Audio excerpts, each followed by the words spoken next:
Hello students, NSU English teacher চ্যানেলে তোমাদেরকে স্বাগত জানাই। আমি ডক্টর গৌতম মাইতি। আমি যেরকম তোমাদের কথা দিয়েছিলাম যে অ্যাসাইনমেন্ট পাবলিশড হলে ইংলিশ সংক্রান্ত যা যা অ্যাসাইনমেন্ট থাকবে সেগুলোকে সলভ করার চেষ্টা করব, ঠিক সেই কথাকে মাথায় রেখে আমি এখন তোমাদের সামনে উপস্থিত হয়েছি AEEG 12 পেপারের সলভ করতে। AEEG 12 পেপারে 10খানা টোটাল আনসার তোমাদের করতে হবে, যেরকমভাবে আমি আগে বলেছিলাম। আমি এই ভিডিওটিতে কমপ্লিট আনসার আমি দিচ্ছি, তো তোমরা ভিডিওটি স্কিপ না করে পুরোটাই কিন্তু দেখবে। আর হ্যাঁ, এখানেই শেষ নয়, এই সাজেশানের পর পরীক্ষা শেষ হলে আস্তে আস্তে করে আমি এই পেপার সংক্রান্ত বিভিন্ন টপিক যেগুলো আছে, টেক্সটগুলো আছে বা অন্যান্য বিষয় যেগুলো থাকবে সেগুলো কিন্তু আলোচনা করার চেষ্টা করছি, বা প্রয়োজন হলে সাজেশানও দেব। তো নিয়মিত এরকম ভিডিওগুলো পাওয়ার জন্য বা এই সংক্রান্ত যাতে কোনো সমস্যা না হয় সেই জন্য এই চ্যানেলটির সঙ্গে তোমরা যুক্ত থাকবে। আশা করি কোনো সমস্যা হবে না এনএসইউ ইংলিশ সংক্রান্ত। তো চলো কথা না আর বাড়িয়ে আমরা সরাসরি প্রশ্ন উত্তরে চলে যাই। তোমাদের প্রথম যে প্রশ্ন ছিল সেটি হচ্ছে, who spoke English quite well and had a flair for business in the text all you need each paper. প্রশ্নটি আবার বলছি, শুনে নাও। Who spoke English quite well and had a flair for business in the text all you need each paper. উত্তর হচ্ছে নারিন্দের। উত্তর কি বললাম? নারিন্দের। নেক্সট প্রশ্ন, what is the title of the autobiography of Ved Mehta.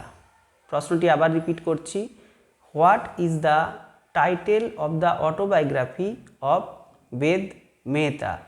উত্তর হচ্ছে ফেস টু ফেস। ঠিক আছে, করেছো? ঠিক আছে, দেখো তৃতীয় প্রশ্ন, the provincial adviser for studies in English thought Subhash could not succeed in the ICS examination because. প্রশ্নটি আবার পড়ছি, the provincial adviser for studies in English thought Subhash could not succeed in the ICS examination because. তো তোমরা জানো এটি Indian pilgrim এই text থেকে নেওয়া হয়েছে। তোমরা নিজেরাও পড়ে দেখতে পাবে, আনসারগুলো দরকার হলে প্রয়োজনে মিলিয়ে নেবে। আমি যেগুলো বলছি যদি কারো সন্দেহ থাকে, মনে হয় স্যার বোধহয় ভুল বলছেন, মন গড়া বোধহয় বলছেন না, তোমরা টেক্সটগুলো পড়ে দেখবে, উত্তরগুলো কিন্তু পাবে, কোনো সমস্যা হবে না। তো উত্তর হচ্ছে সুভাষ ওয়াজ নট মেরিটোরিয়াস। যে অপশানগুলো দেওয়া আছে তার মধ্য থেকে তোমাকে এটা সিলেক্ট করতে হবে, Subhash was not meritorious. Next প্রশ্ন, what was the name of the empire mentioned by Indira Gandhi in her speech on the human environment. তো উত্তর যদি তোমরা মেলাতে চাও, এই টেক্সটটি নেওয়া হয়েছে হিউম্যান এনভায়রনমেন্ট থেকে, ইন্দিরা গান্ধীর লেখা। দেখে নেবে, প্রয়োজনে মিলিয়ে নেবে আনসার, কিচ্ছু সমস্যা নেই। What was the name of the empire mentioned by Indira Gandhi in her speech on the human environment. উত্তর হচ্ছে অশোকা। পরের প্রশ্নে যাই, দেখো, whom did Subhash Chandra Bose visit before he set sail for England? প্রশ্নটি আবার পড়ছি, whom did Subhash Chandra Bose visit before he set sail for England? তো সুভাষচন্দ্র বোস ইংল্যান্ডে যাওয়ার আগে কার সঙ্গে মিট করেছিলেন, কার সঙ্গে দেখা করেছিলেন? উত্তর হচ্ছে প্রভিন্সিয়াল অ্যাডভাইজার। তোমরা দেখতে পারো টেক্সটটি মিলিয়ে, অ্যান ইন্ডিয়ান পিলগ্রিম থেকে নেওয়া হয়েছে, এটা একদম শেষ পার্টে আছে। নেক্সট প্রশ্ন, উত্তর বললাম প্রভিন্সিয়াল অ্যাডভাইজার। ওকে, নেক্সট প্রশ্ন, pick out the odd word in the following set that is the word that does not belong to the set.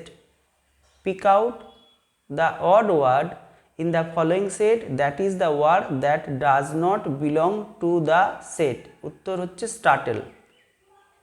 যাদেরকে আমি এখান থেকে প্র্যাকটিস করিয়েছিলাম, তোমরা জানো এই উত্তরটি কিন্তু এইরকম গ্রামার কিন্তু আমি করিয়েছিলাম তোমাদেরকে আগে। উত্তর হচ্ছে স্টার্টেল। উত্তর কি বললাম? উত্তর হচ্ছে স্টার্টেল। এরপর সাতের প্রশ্ন। সাতের প্রশ্ন কি আছে চলো আমরা একটু দেখে নিই। সাতের প্রশ্ন, under whose inspiration and shelter did Jawaharlal Nehru grow up? কি বললাম প্রশ্নটি? Under whose inspiration and shelter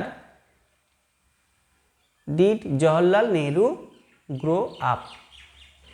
অর্থাৎ কার আদর্শে বা কার সহচর্যে বা কার উৎসাহে তিনি বেড়ে উঠেছিলেন।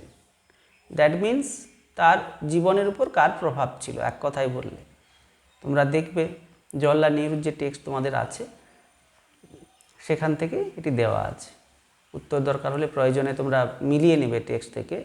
যদি কোনো সমস্যা থাকে,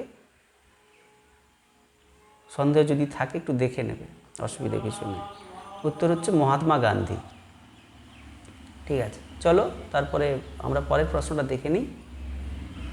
in human environment Indira Gandhi says all problems of the world are not caused by.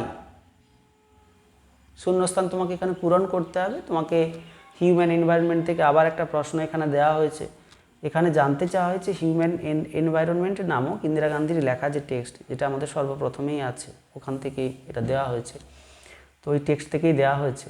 এখানে প্রশ্ন বলা হচ্ছে in human environment Indira Gandhi says all problems of the world are not caused by what? উত্তর তোমাকে দিতে হবে, শূন্যস্থান পূরণ করতে হবে। যত সমস্যা পৃথিবীতে, যত পলিউশন ঘটে, যত প্রদূষণ ঘটে, দূষণ ঘটে পৃথিবীতে, সেগুলো শুধুমাত্র কিসের জন্য হয় না? এরকম একটি প্রশ্ন উত্তর তোমাদের কাছে জানতে চাওয়া হয়েছে। তো সেটা হচ্ছে ল্যাক অফ এডুকেশন। এডুকেশন না থাকলেই যে পলিউশন হবে এরকম কিন্তু ভাবার কোনো কারণ নেই। উত্তর হচ্ছে ল্যাক অফ এডুকেশন। কোনো কোনো সময় মানুষের পোভার্টিও কী করে, প্রদূষণের কারণ ঘটে। টেক্সটটা পড়লে তোমরা দেখতে পাবে ওখান থেকে এটা দেওয়া আছে।